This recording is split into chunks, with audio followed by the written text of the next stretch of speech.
what we're going to do now is we're going to take the mainspring out of that little clamp there. I think that will fit, maybe not. Ooh, very, very tight fit. I'll actually run over that with a fine file and bring that down a little bit before we progress any further, because I want to slide that nail through there. Then I'll clip it into this board here, which will hold it in place while we're undoing it. Right, the nail fits through there now. We'll put that into our winding block, but you can see it fits down in there now, and it's going to hold it relatively steady. So I'll take my modified let-down tool that we built in one of my lessons previously and wind it on. In actual fact, the thread's too large. That's not going to work. That'll be interesting. So I'm going to have to use the key winder, which is inherently dangerous because if it slips when I'm winding it, it's going to catch my fingers. So what I'll have to do, I'll wind it up. I'm holding the winding arbor and the nail at the same time, because what I want to do, being a bit careful here, is to cut that electrical cable tie and then slowly let the spring run down while holding the key. That wasn't quite the drama I thought it would be. It's coming down. There's still a little bit of pressure, not much. And there it is, unwound, sitting on the block. Alright, we're now ready to start cleaning the spring. We'll take it all out of our block. We'll remove the key, get that out of the road. We don't want that for the moment. Put that aside, take our metal pin out, put it back in the block. That over there. Right, now we're going to take the spring off the winding arbor. I might have to hold that. I think it's spinning round. So we'll hold that, and there we go, came straight off. See what this looks like. Not too bad. It could do with a little bit of a clean up if I can find a bit of steel wool somewhere, which is never here when you want it. Alright, I'll get a little bit of steel wool and I'll be back. Right, I'll run over that arbor very quickly, see if we can clean it up a little bit. There's a little bit of rust on it, not very much, but it does look better once it's been run over. Alright, there's some oil and grease on the inside of there, so I'll remove that and then we'll get on to cleaning the spring itself. We'll get this piece cleaned up initially. It didn't go through the ultrasonic cleaner because it had the spring on it, and I knew I'd be cleaning it up in kerosene anyway. Alright, that's okay. Put that aside. Well, not easy to see on black. There's our spring. You can see it's in pretty good shape. The coils are concentric and coming out evenly. They're not sort of pulled off to one side, so that means that the spring's not in too bad a shape. Alright, so now we want a tiny little bit of kerosene on a piece of scarab pad, and actually I'll put it further down this end, I think, because it's pretty tiny little spring, that one. I can probably get a better grip if I get it down there. Right, there we go. Now I'll just pull the spring slowly through the scarab pad, holding it tight, and we're not going to get all the way down to the bottom on that because the spring is very, very tight, but it's not too bad. We'll run over that again in a moment. But first up, what I'll do, I'll get a clean piece of cloth and run over the spring, which has got kerosene on it. Let that come out, clean it up. Little bit of dirt there, not very much. Right, another piece of cloth and then run back in the other direction of the spring. Now I've got a couple of Q-tips here, so what I'm going to do is I'm going to wind around inside that very tight part of the spring that I can't get the kero pad into, and there's not a lot of dirt in there. There's a bit there, but not a lot, and I'll clean that up on the inside. A bit more there. That requires a bit further cleaning. So that's starting to look a lot better now than it was. Judging by the colour of that Q-tip, it wasn't looking that good before. Right, now I'll get some grease and we'll grease that up. As usual, we'll be using my PFTE grease with a toothpick, which will come in very handy in this instance because this spring is very, very tightly wound in there. So what we'll do is we'll run round with some grease, getting in as close as we can, and that is virtually all the way round in there actually, because it's so thin it's working round all right. grind it round and round, and then back out to the wider loops out here. Bit on that, doesn't need much because once we close this up, that's all going to squeeze out, or a big percentage of it's going to squeeze out. Now the outside coil, and we'll put a bit in there. Alright, lid back on the grease and get that out of the road. Back to our machine. It is a machine, I suppose. We'll put the great wheel on and we'll put our modified nail into there. Now this time it's going to, actually take some of the grease off my glove first, and I'll put the winding key back on again. Now this is probably going to take a couple of goes, I think, because you remember before that my clamp slipped off. I had to open it a bit to get it on, to slide it on so that it didn't damage it. I had to open it up a bit, so I've closed it down a tiny little bit, and I don't know how tight or what width I need between there and there until I get the spring wound up. So we'll start off by winding the spring up slowly, a bit at a time, and keeping a grip on it so it doesn't unwind again, which isn't particularly easy, but we need to see how close we can get for the stainless steel clamp to clamp on it, and that is nowhere near. Alright, that's getting very tight, and I don't want it to let go because it's going to fly everywhere. So I'll hold that down. Nope, still not. I reckon we might have to put a cable tie on this initially. There we go, it came off. Alright, fair enough. I'll put a cable tie on that initially, and we'll wind it up and tighten the cable tie down, and then continue to do that after each couple of turns, and we'll gradually be able to tighten the spring down and a bit more in there, and then once we've got that set, I'll be able to put the mainspring clamp on, in theory, and in practice I would think. Alright, I'll get a cable tie and then we'll continue. Alright, so I've got a cable tie. I'll start that off and put it over the side there.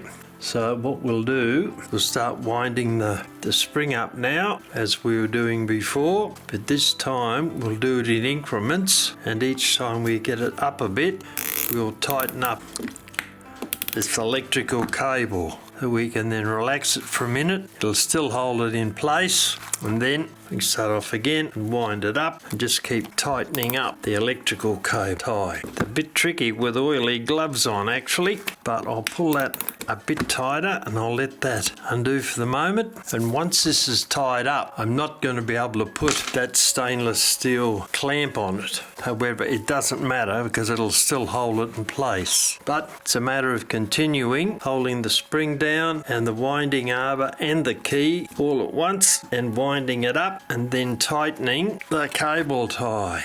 And I think that is about as tight as it was before, and I think that's about as tight as it's going to get. I'll take that out and check it to make sure it's not going to slip off. Alright, we'll try that. We're not going to know until we try, being careful that it doesn't go sporing and fly around the room. And now we can start to put the movement back together again.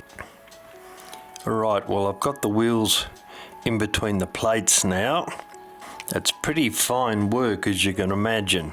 But they're set up properly and moving. As you can see, the mainspring's in. I had to change the angle of the electrical cable tie because it was actually in there and it was catching on that post and I couldn't get it to fit properly. However, it's now in there, and I'll straighten this regulator lever. It's still a tiny bit out, not much, just a tiny little bit. I'll pull it over a little bit at the top. Yep, that looks better. All right.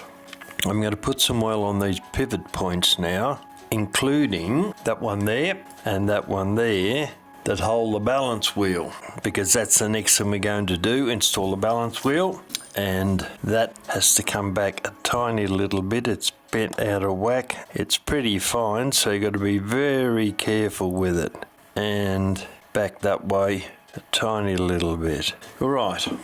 That's that. Now, before I oil these, I'll have a look for that tiny little tapered pin that holds the...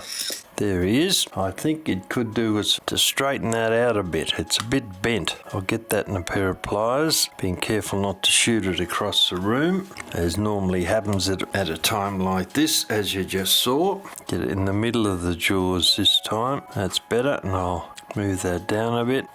That's looking better, I think. Oh, tiny little bit that way. All right. If we can get this one set up properly, we won't have to make a new one. Yeah, that doesn't look too bad. We should be able to use that. We're going to find out in a minute. Alright, first up we'll do a little bit of oiling on our movement, and we're going to want a pretty fine, I think I'll use the watch oiler, I think, because we need a very tiny amount of oil other than on the winding arbor. We'll give that a couple of dabs, one either side, and now down to our pivots. First wheel, second wheel, the escape wheel, and one for the pin pallet. Alright, we'll turn it over and do the other side. Alright, where do we start? Well, we start exactly there. First wheel, second wheel, escape wheel, and the pin pallet. I'll move the wheels a little bit, help the oil run down. That second wheel is pretty tight actually. Let's see if we can... Whoa, that's too tight. What's wrong with the second wheel? No, the pallets are aligned. I'll loosen this nut here on this post and see if maybe that's tightened down too much. Wouldn't have thought so, but that second wheel is very, very tight, and it shouldn't be. No, that seems to be okay. Alright, I'll have a look at that offline so I can get a better view of it. That's better now, it's moving. It still feels a little bit tight, but we'll find out how it works once we connect the spring to it. The pin pallet's moving smoothly. Alright, now we'll put some oil into the pivots. For the balance wheel, we'll put 2 in there, and either side, 2 in there, and over in here. There's the first one, and the second one. Alright, let that sit there for a moment, put the oil away. Alright, now comes the very important part of the operation, and that is reinstalling the balance wheel. We put the balance wheel in first, then we'll attach the hairspring. Now you'll notice that there's a bit of a bend there. That is the depth that the hairspring goes into that post there that has the tapered pin put on it to hold it in place. So first up, what we've got to do is put the balance wheel in, and very carefully, being ultra careful of that hairspring. First up, before we do that, I'll show you something here. Turn it around to make it easier. You'll notice there's a pin there. That little pin goes into the end of the pin pallet.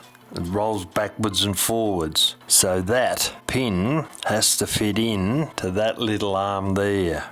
So very careful of that hairspring in under. That should just slide in there, and it's never easy, these things. It's the end of it's just about the first pivot, and nope, alright, I'll do that off camera. It's too delicate to try to risk that.